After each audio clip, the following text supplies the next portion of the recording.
दोस्तों, मेरा नाम है मोहम्मद साकिब और मैं दोबारा से आपका वेलकम करता हूँ let's begin the preparation channel पे।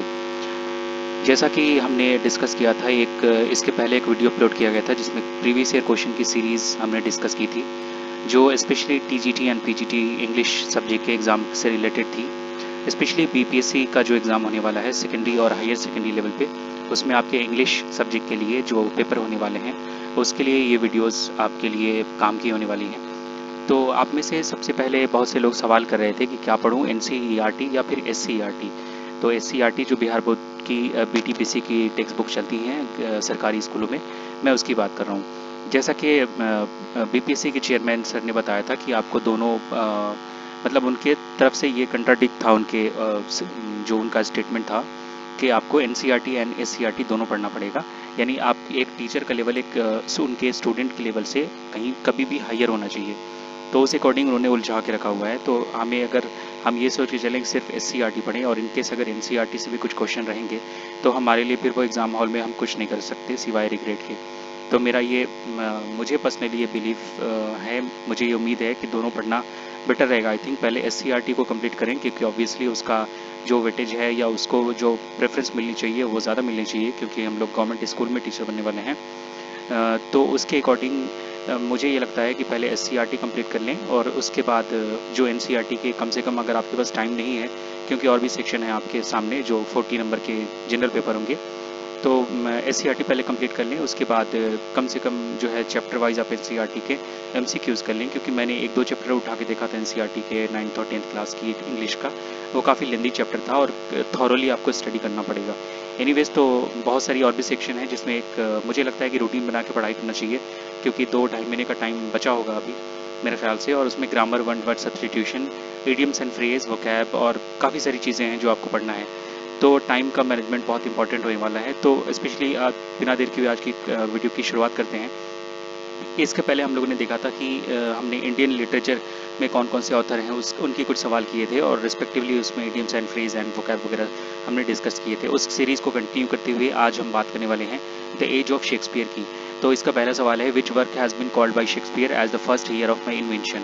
तो शेक्सपियर का जो पहला कौन सा उनका कार्य है, कौन सा उनका काम है जिसको the first year of invention कहा गया है, विच वर्क पूछ रहा है। तो इसमें जो आपका आंसर है वो डायरेक्ट मैं उसके बारे में डिस्कस करता चलूँगा, ताकि हमारा टाइम बचेगा। तो ये इसका जवाब हो जाएगा वेनिस एंड एडोनिस। तो वेनिस एंड एडोनिस जो आपका शेक्सपियर के द्वारा लिखी गई है, जिसको हम the first year of invention कह सकते हैं। तो इसके बारे में थोड़ा थोड़ा यहाँ पे ब्रीफ किया गया है, जो आप देख लेंगे, क्योंकि इसमें अगर मैं इन सबको डिस्कस करता चलूँगा तो काफ़ी टाइम लग जाएगा। तो अगर आप चाहते हैं और ज़्यादा इसके एक्सप्लेनेशन को, तो वीडियो को पॉज करके आप देख सकते हैं। बढ़ेंगे हम दोबारा अपने नेक्स्ट क्वेश्चन के साथ में। द कैरेक्टर ओफेलिया एंड गर्ट्यूड अपीयर इन शेक्सपियर प्ले। तो ये दो कैरेक्टर का नाम आपसे पूछ रहा है कि शेक्सपियर के कौन से प्ले में ये आपके ओक्योर हैं, वो वहाँ से लिए गए हैं। तो ओफेलिया और आपका गर्ट्यूड, ये आपका हेमलेट जो प्ले है शेक्सपियर का, विलियम शेक्सपियर का, वहाँ से ये कैरेक्टर दोनों लिए गए हैं। यहाँ पे देखेंगे द कैरेक्टर्स ओफेलिया एंड गर्ट्यूड appear in Shakespeare play Hamlet. Ophelia was the beloved of Hamlet, उनकी प्रेमिका के बारे में बात हो रही है। एंड गर्ट्यूड was the mother of Hamlet, और गर्ट्यूड कौन थी, तो वो आपकी हेमलेट की मदर थी। The roles in Hamlet are similar in a play dominated by men, those who two women are the heart of Hamlet because their actions and word dignate Hamlet and help him avenge his father। तो बढ़ेंगे third question की तरफ। In the first folio edition of Shakespeare dramas which play was omitted. तो Shakespeare के जो first folio series थी, edition था, उसमें कौन सा ये पूछ रहा है कि प्ले जो था ओमिटेड था। तो इसमें आपका परसिलस जो है वो इसका करेक्ट आंसर हो जाएगा। तो इसी तरह आप देख लेंगे इसके एक्सप्लेनेशन को। तो बढ़ेंगे हम लोग नेक्स्ट क्वेश्चन की तरफ। क्वेश्चन नंबर हो जाएगा हमारा 4, जिसमें ये आपसे पूछ रहा है कि which of the following plays of Shakespeare is not classified as a Roman play. तो इसमें चारों में से शेक्सपियर का कौन सा ऐसा प्ले है जिसको रोमन प्ले में क्लासिफाइड नहीं किया गया है। तो दोबारा से आपका आंसर जो हो जाएगा हेमलेट हो जाएगा। उसके बाद हमारा फिफ्थ क्वेश्चन है, which of the following authors has written the lines to it to a merry note while greasy Joan doth kill the pot. तो ये कहाँ से लाइन ली गई है, किस ऑथर ने इसको लिखा गया है, उसके बारे में आपको बताना है। तो अगेन ये आपका विलियम शेक्सपियर के द्वारा लिखा गया है। To wait to woe a merry note while greasy John Dole killed the pot. The above mentioned lines are written by William Shakespeare. It is taken from Love's Labour Lost, Act number 5 and scene number 2. Sixth question हमारा, which of the following works of the William Shakespeare is written in 6 line stanza? The show's decided sign of immaturity. तो ये 6 line के stanza में कौन सा William Shakespeare का काम है जो लिखा गया है और जो आपका क्या दर्शाता है, जो दर्शाता है आपका साइन ऑफ इमैच्योरिटी, जो आप परिपक्वता होती है उसके बारे में ये दर्शाता है। तो हमारा ये इसका करेक्ट आंसर हो जाएगा वेनिस एंड एडोनिस। तो हम बढ़ेंगे अपने 6th क्वेश्चन की तरफ। The characters Beatrice and Benedict appear in Shakespeare play. तो दोबारा से 2 कैरेक्टर्स के नाम दिए गए हैं, वो पूछे जा रहे हैं आपसे कि शेक्सपियर के कौन से प्ले से लिए गए हैं। तो मच एडो अबाउट नथिंग में आपके ये 2 कैरेक्टर जो हैं आपके बेट्रेस एंड बेनेडिक्ट, ये आपके उसमें से लिए गए हैं। एक बात अगर आप गौर करेंगे तो ये टीजीटी एमपीजीटी अलग अलग स्टेट लेवल के जो एग्ज़ाम हैं वहाँ की एक रिपीटेड क्वेश्चन है, और आप बिलीव नहीं करोगे वहाँ से ये डायरेक्ट एज इट इज़ आपके अलग अलग स्टेट लेवल एग्ज़ाम में पूछे जाते हैं। तो ज़्यादा प्रोबेबिलिटी है ये एग्ज़ाम की ये क्वेश्चन रिपीट होने के आपके अपकमिंग जो बीपीएससी के टीजीटी एंड पीजीटी लेवल के एग्ज़ाम होंगे। Who called Shakespeare a Johannes factotum a jack of all trades. तो किसने कहा है शेक्सपियर को John factotum a jack of all trades? तो ये आपके रॉबर्ट ग्रीनी ने कहा है। Robert Greene used the phrase obsolete Jan's factum in his 1592 booklet Greene's Growth Worth of It to dismissive refer to act turned playwright William Shakespeare. This is the first play published mention of Shakespeare. बढ़ेंगे 9 number question की तरफ। Shakespeare play love labours lost is a good example of. तो Shakespeare का जो play है loves labours lost, ये किसका good example है? तो ये आपका द कॉमेडी ऑफ मैनर्स का गुड एग्जाम्पल है। हमने देखना है नेक्स्ट हमारा 10 number question. Which of the following authors has written the lines for fear of which hear this thou age unbred ere you were born was beauty's summer dead. तो ये कहाँ से ली गई है, किस ऑथर ने इस लाइन को लिखा है? तो ये विलियम शेक्सपियर ने लिखा है। और कहाँ से ली गई है ये लाइन? तो this lines have been extracted from this sonnet, his sonnet number 104। तो टोटल उन्होंने कितनी सोनेट लिखे थे? 154 लिखे थे, 154 लिखे थे। कितने लिखे थे? 154 लिखे थे ना, आप जवाब देंगे इसका। और उसमें से ये आपके 104 नंबर का जो उनका सोनेट है वहाँ से ये लाइन ली गई है। तो दोबारा पढ़ते हैं हम। लिसेंडर इज ए कैरेक्टर इन। तो ये लाइसेंडर जो कैरेक्टर है ये किस में से लिया गया है? तो a midsummer night's dream जो है इनका विलियम शेक्सपियर का, वहाँ से ये लिया गया है। तो देखेंगे Lysander is a fictional character in William Shakespeare's play. ये जो प्ले है इनका a midsummer night's dream and some young man of Athens. ये एथेंस का रहने वाला एक खूबसूरत मर्द था। Lysander is in love with Egeus daughters Hermia. तो ये हार्मिया जो किसकी बेटी थी? एक्यूज की बेटी थी, उससे इसने प्यार किया था।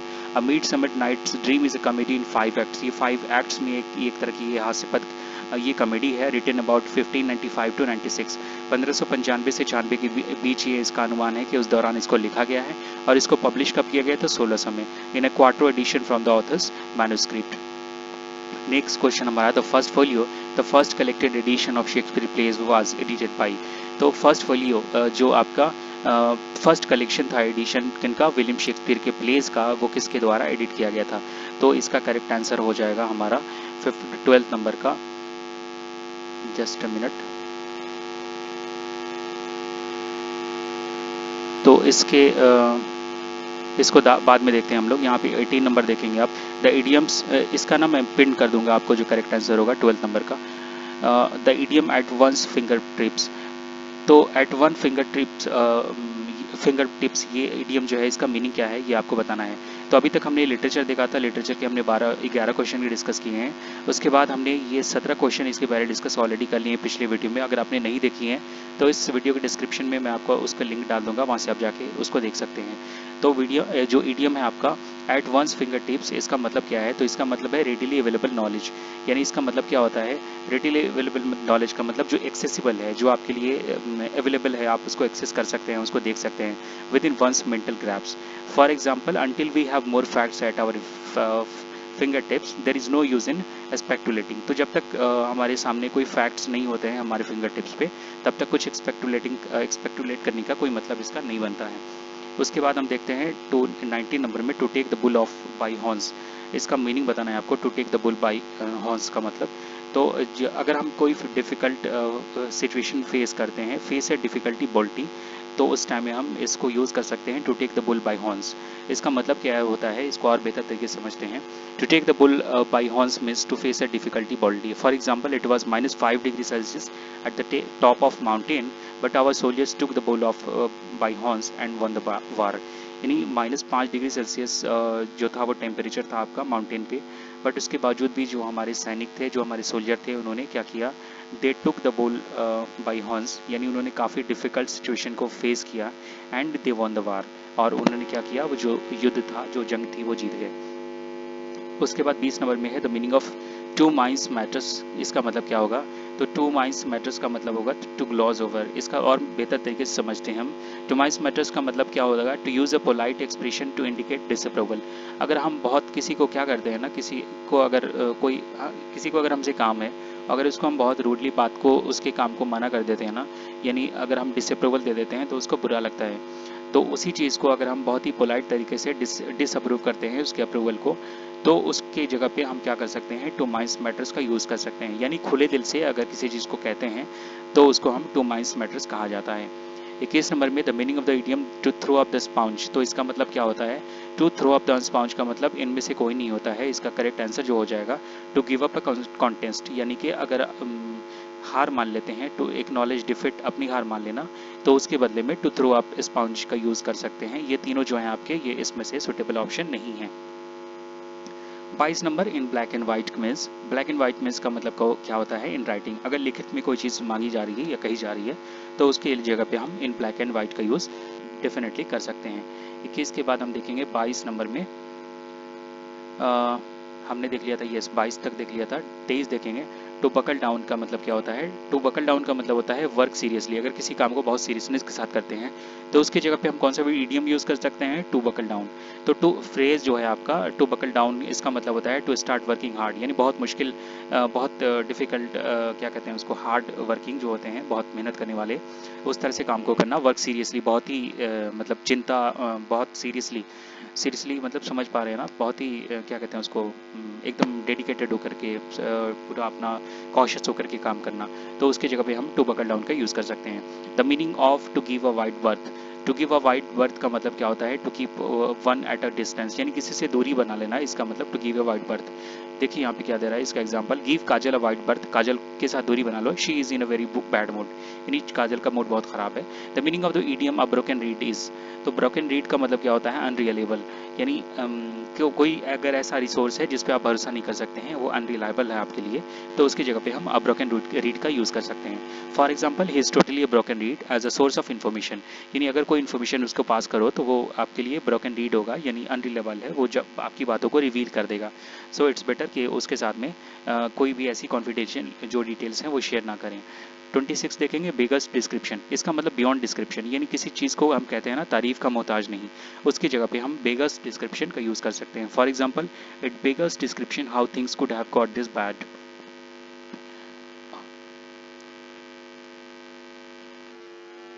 उसके बाद हम देखते हैं, नेक्स्ट हमारा है 28 का मतलब, ये गिफ्ट ऑफ द गैप, ये आप सभी जानते होंगे। GB Shaw was having the gift of the gap. Gift of the gap का मतलब होता है अगर किसी को बोलने में महारत हासिल है। What does the underline phrase means, talent for speaking, यानी कोई बहुत अच्छा स्पीकर है, बहुत अच्छा वक्ता है, तो उसकी जगह पे हम गिफ्ट ऑफ द गैप का यूज़ कर सकते हैं। Talent for speaking, an ability to speak easily and confidently and persuade people to do what you want, यानी लोगों को परसुएड कर लेना, उनको मना लेना जो भी हम उनसे चाहते हैं। The ability to talk a way of with their words, ability to speak effortlessly, glibly, and the skill to talk a lot, यानी जीवा पे सरस्वती का वास हो, यानी अगर आप आपने देखा होगा बहुत सारे ऐसे व्यक्ति होते हैं जिनको बोलने की बहुत कला होती है, वो अपनी बातों से अपने सामने वाले को परसुएट कर लेते हैं। तो वैसे शख्स जो है, वैसे पर्सन जो है, वो क्या कहलाएंगे, गिफ्ट ऑफ द गैप। उनको क्या मिला है, कौन सा गिफ्ट है, gift of the gab. What do you mean by a square meal. Square meal का मतलब क्या होता है, इसका मतलब होता है अ फुल मील, यानी अगर यहाँ पे आप देखेंगे, स्क्वायरल मील का तात्पर्य है a full meal, a substantial nurturing meal. The word square has many meaning including proper, honest, straightforward, and that's meaning of square meal. उसके बाद 30 number, what does the idiom the pros and cons. ये भी आपने बहुत आम बोलचाल की भाषा में सुना होगा। अब देख, किसी चीज़ का प्रोज एंड कॉन्स होता है। अगर आप कुछ ई कॉमर्स साइट से परचेज करते हैं, अमेजन, फ्लिपकार्ट वगैरह से, तो उसके कुछ प्रोज एंड कॉन्स दिए होते हैं, यानी उसकी अच्छाइयाँ क्या हैं और उसकी बुराइयाँ क्या हैं। The arguments urged for and against a thing, यानी उसके दोनों चीज़ें, plus point and minus point, दोनों चीज़ों को प्रोज एंड कॉन्स कहा जाता है, यानी पक्ष और विपक्ष। उसके बाद हम देखेंगे 34 में देखिए यहाँ पे 33 देखेंगे, सॉरी 33 में which is the correct meaning of the idiom backed up. तो बैकड अप का मतलब क्या होता है, अगर आप इसको सेंस मिला लेंगे, किसी का बैकअप होना। अगर आपके डेटाबेस में कंप्यूटर में कोई फाइल है और आप उसका बैकअप बनाते हैं, यानी वो आप उसको सपोर्ट के तौर पे रखते हैं, तब जब दोबारा आपको ज़रूरत पड़े तो इंस्टॉलेशन के टाइम में आपकी वो सारी चीज़ें आपके पास सपोर्ट के तौर पे मौजूद रहें। तो बैकअप का मतलब सपोर्ट होना। तो उसके बाद 34 में tick the correct meaning with the idiom came about. Came about का मतलब होता है हैपन, किसी चीज़ का होना, घटित होना या होना। Life is a bed of roses. तो ज़िंदगी जो है बेड ऑफ रोजेज, रोजेज का यानी फूलों का, जो गुलाबों का है वो बेड है, एक बिस्तर है। तो इसका मतलब प्लीजेंट लिविंग। प्लीजेंट लिविंग का मतलब क्या होता है, अ कंफर्टेबल और लग्जरियस लाइफ। लग्जरियस मतलब बहुत शान शौकत वाली ज़िंदगी, बहुत आराम वाली। एंड अनट्रबल एग्जिस्टेंस, यानी एक ऐसा एग्जिस्टेंस, एक ऐसी वजूद जो बहुत ही अनट्रबल हो, जिसको कोई परेशानी नहीं हो। A state of great comfort and और लग्जरी। 36 में a new play has fallen flat. Fallen flat का मतलब the play made with A cold reception. यानी कोल्ड रिसेप्शन का मतलब ये भी एक आपका इडियम है। इसका मतलब होता है रिस्पांस बहुत ही डल मिलना। अगर किसी को उसका रिस्पांस अच्छा नहीं मिलता है तो उसको फॉलन फ्लैट कहा जाता है। इसका मतलब कोल्ड रिसेप्शन यानी बहुत ही लाइटली उसको रिस्पॉन्ड करना। Fail utterly, collapse. कोलैप्स मतलब गिर जाना, ढह जाना। फॉल थ्रू यानी असफल हो जाना।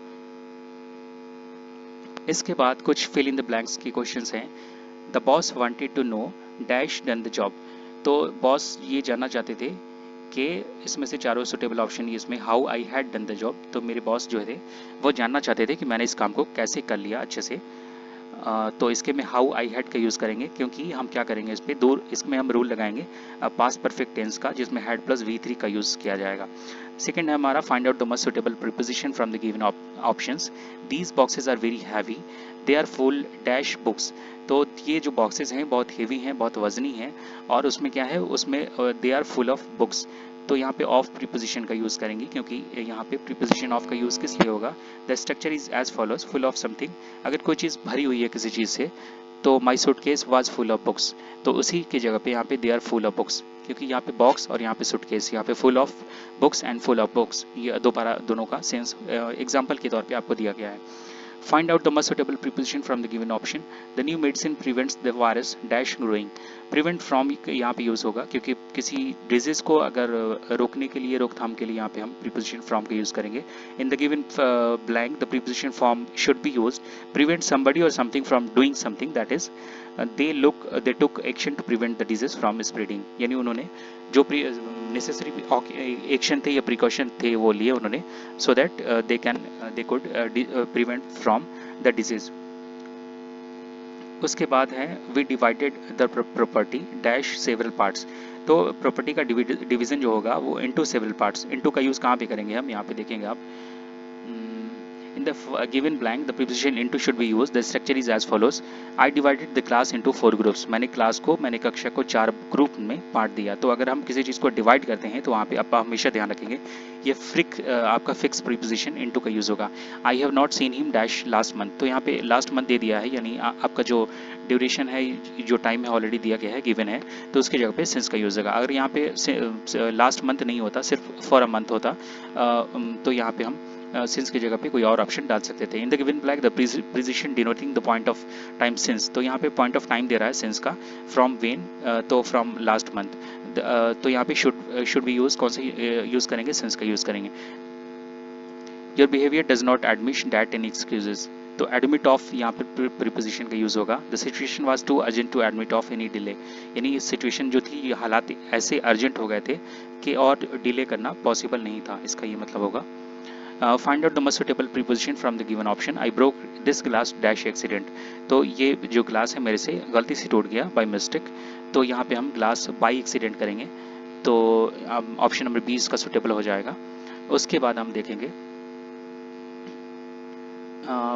उसके बाद हम यहाँ पे देखेंगे वन वर्ड सब्स्टिट्यूशन के कुछ क्वेश्चंस को। A state in which few govern the many. एक ऐसी स्थिति, एक ऐसा राज्य जहाँ पे कुछ ही लोग मिलकर के ज़्यादा लोगों पे राज करते हैं, गवर्न करते हैं उनको। तो वैसे सिचुएशन को क्या कहा जाता है, उसको ओलिगार्ची कहा जाता है। तो ओलिगार्ची में सीमित लोगों में निहित सत्ता वाला शासन, यानी कुलीन जिसको हिंदी में कहते हैं, और बाकी आपका मोनार्की जो होता है वो एक अधिकार होता है, एक राजतंत्र, और ऑटोक्रेसी आपका एक तंत्र होता है, और आपका प्लूटोक्रेसी क्या होता है, धनिक तंत्र यानी अमीरों की सरकार, जिसको हम प्लूटोक्रेसी कहते हैं। उसके बाद 15 के बाद 16 देखेंगे the study of ancient societies. तो पुराने दौर की जो सोसाइटीज़ हैं प्राचीन समय की, उसको आर्कियोलॉजी कहा जाता है। यहाँ पे देखेंगे एंथ्रोपोलॉजी होता है आपका निर्विज्ञान, और आपका हिस्ट्री होता है इतिहास, और आपका एंथोलॉजी क्या होती है, जो आधार विज्ञान होता है जीव परिस्थितिकी, उसके लिए हम एंथ्रोनोलॉजी का यूज़ करते हैं। उसके बाद 17 में देखेंगे the statement that appears self contradictory but that reveals a kind of truth. एक ऐसा स्टेटमेंट जो आपस में कंट्राडिक्टरी हो, बट उसका जो क्या कहते हैं रिवील करता हो एक तरह की सच्चाई, यानी आपस में उसको पैराडॉक्स कहते हैं। सबसे पहले पैराडॉक्स में क्या होता है ना कि जो दो स्टेटमेंट होते हैं वो आपस में कंट्राडिक्टरी होते हैं, पर उसमें सच्चाई झलकती है। तो बाकी जो 3 ऑप्शन हैं आपके, ये चारों आपके इनफैक्ट फिगर ऑफ स्पीच के पार्ट हैं, आयरोनी, पैराडॉक्स, ओनोमेटोपिया और आपका सिमिले। तो सिमिले में लाइक और एज का यूज़ करते हैं, ओनोमेटोपिया में ध्वनि अनुकरण शब्द का यूज़ होता है, और आयरोनी में हमारी बातों से व्यंग झलकता है। फिगर ऑफ स्पीच का मतलब हम इस तौर पे यूज़ करते हैं ताकि जैसे हम कुछ खाना बनाते हैं उसके बाद उसको गार्निश करते हैं ताकि हमारी जो डिश है वो उससे खूबसूरती चलती है, ठीक इसी तरह फिगर ऑफ स्पीच का यूज़ हम करते हैं हमारी कन्वर्सेशन को और इफेक्टिव और असरदार बनाने के लिए। 18 में much damage and misfortunate caused by nature is known as. तो अगर बहुत ज़्यादा डैमेज हो जाता है और मिसफॉर्चुनेट फॉर्च्यून हो जाता है किसके द्वारा, कुदरत के द्वारा, अगर जो ये होते हैं आपदा, इसको एक तरह से कह सकते हैं, तो उसका वन वर्ड सब्स्टिट्यूशन जो हो जाएगा वो कैलेमिटी हो जाएगा। कैलेमिटी का मतलब क्या होता है, प्रकृति द्वारा होने वाले अधिकाधिक नुकसान अथवा क्षति, जिसमें हम आपदा कह सकते हैं, जो आपके नेगेटिव सेंस में यूज़ होता है।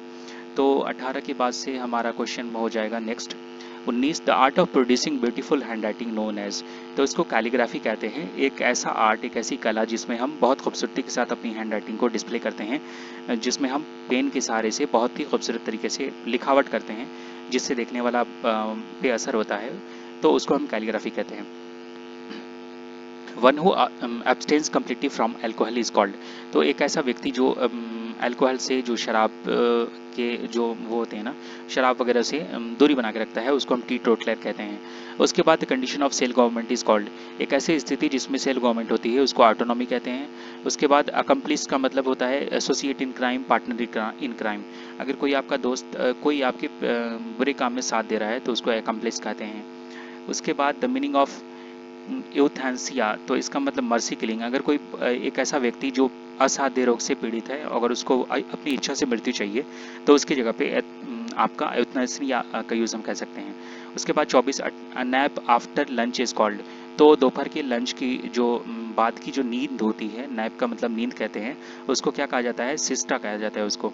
दोपहर से पूर्व आने वाली नींद या झपकी अथवा दोपहर का आराम, जिसको हम क्या कहेंगे, सिस्टा कहेंगे, ये आप याद रखेंगे। आइडियलाइज मतलब आदर्श बनाना, बैरियो मतलब एक नागरिक का जिला, और स्लीपिंग वॉकिंग नींद में चलना। हमने देखा क्वेश्चन नंबर 25 में है the sudden running of a herd of frighten animals is. तो कुछ डिफिकल्ट मीनिंग शायद हो सकते हैं। हर्ड मतलब झुंड होता है, फ्राइटन मतलब डरा हुआ एनिमल, और इसको स्टैम्फर्ड कहते हैं, जो भगदड़ जिसको कहा जाता है। आपने देखा होगा कई बार मेले वगैरह में भगदड़ हो जाती है और लोगों की मौत हो जाती है। तो a sudden running of a herd, एक सडन अचानक से भीड़ का दौड़ना, जो क्या होती हैं, जो फ्राइटेंड होती हैं, जो डरी हुई होती हैं, उनको हम स्टैम्फर्ड कहते हैं। तो पशुओं की आकस्मिक भीड़, ये भगदड़ या भीड़। तो इसमें पशुओं की जगह पे हम इंसान का यूज़ भी कर सकते हैं। स्टैम्फर्ड मतलब जनरली भगदड़ होता है। तो उसके बाद as I had hurt my eye had to go go. अगर मेरी आंखों में अगर दर्द होता है तो मैं किसके पास जाऊंगा, ये आपको बताना है। वैसे शख्स को क्या कहते हैं, ऑकुलिस्ट कहते हैं, एक ऐसा डॉक्टर जो आंखों की देखभाल करता है। तो अगर उसको हम as I had hurt my eyes, अगर मेरी आंखें दुख रही हो तो I had to go to, तो इसमें हम क्या करेंगे, इसमें हम चूज़ करेंगे एन ऑक्यूलिस्ट। उसके बाद in order to repair the leaking pipes we had to call the. तो बहुत ईजी है ये। अगर हमारे घर में जो पाइप होते हैं उसमें लीकेज है तो उसमें हम किसको बुलाते हैं, प्लम्बर को बुलाते हैं। अब फॉल्स आइडिया और इमेज इज नोन एज, तो एक झूठा आइडिया, विचार और या फिर इमेज, उसको क्या कहा जाता है, इल्यूजन कहा जाता है उसको। 29 में using softer sounds words to avoid bluntness. तो दोबारा से आपको वो चीज़ यहाँ पे दिख रही है। साउंड जो होते हैं उस मतलब हमारी जो भाषा होती है उसमें थोड़ी सी हम्बलनेस, जो हम्बलनेस होती है वो लाना, ताकि हम अपनी जो बात है उसको डिसअप्रूवल दे सकें। तो इसको हम यूफेमिज्म कहते हैं। रूखेपन का परिवर्जन करने के लिए कोमल ध्वनि, ये तो बहुत शुद्ध हिंदी हो जाएगी। तो इसका मतलब आप सिंपली समझे कि अगर हमको अगर किसी को हमसे काम है और वो उसकी मदद हम नहीं कर पा रहे हैं, तो हम क्या करेंगे, उसको रूखेपन से जवाब देने के बदले में बहुत ही पोलाइटली और बहुत ही हम्बल के निस्नेस के साथ में उसको मना कर देंगे। तो उसकी जगह पे हम क्या कर सकते हैं, इफेमिज्म का यूज़ कहा जाता है। तो ये कुछ क्वेश्चंस थे हमारे अभी तक के इस सीरीज़ के, ये दूसरे वीडियो के, जिसमें हमने one word substitution, idioms and phrase, preposition and आपके फिल इन द ब्लैंक्स और आपके इंग्लिश लिटरेचर के विलियम शेक्सपियर के कुछ बेहतरीन क्वेश्चन को हमने डिस्कस किया है। ये क्वेश्चंस आपको कैसे लगे, मुझे आपके जवाब का इंतजार रहेगा। पहली बार जो भी चैनल पर विजिट कर रहे हैं वो चैनल से जुड़ जाएंगे, सब्सक्राइब कर लेंगे, ताकि इस तरह की वीडियोज़ आपके पास जब भी इन्फॉर्मेशन मिले तो उसमें आप वीडियो को वॉच आउट कर सकें। मिलेंगे दोबारा से आपके साथ में एक नई वीडियो के साथ में। अगर आपकी कोई भी क्वेरी है तो आप कमेंट सेक्शन में प्लीज़ ड्रॉप कर सकते हैं। तब तक के लिए जय हिंद, जय भारत।